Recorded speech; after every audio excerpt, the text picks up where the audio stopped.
Gini. Dalam bab masalah wasiat, ada benda wajib ditunaikan. Ada benda sunat sahaja ditunaikan. Kalau tak tunaikan, tidak jadi masalah. Antaranya wasiat lagu ni. Tidak wajib, hanya sunat. Nak supaya kalau kita agak mati pejam molek lah dia. Maknanya puas hati. Mati tu katuk putih mata lah. Puas hati lah dia mati sebab kita tunaikan hajat dan wasiat dia.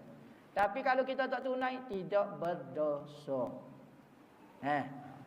Kerana benda tu tak ada kelebihan.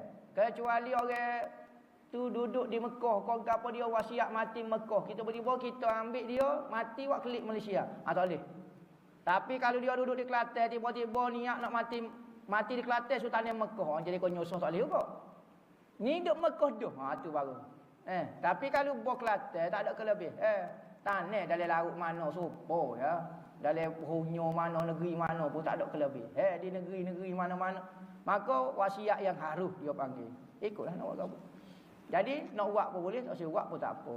Tidak jadi dosa misalnya tak apalah dia pun mau ikut macam ikut ibu bapa lah, sultan kampung tak apalah, tak ada Kelantan tak apa. Pada duk balah orang hidup, engkau mati dah. Lepas tu wasiat pun tidak wajib. Kalau tak usah dengar juga tak apa.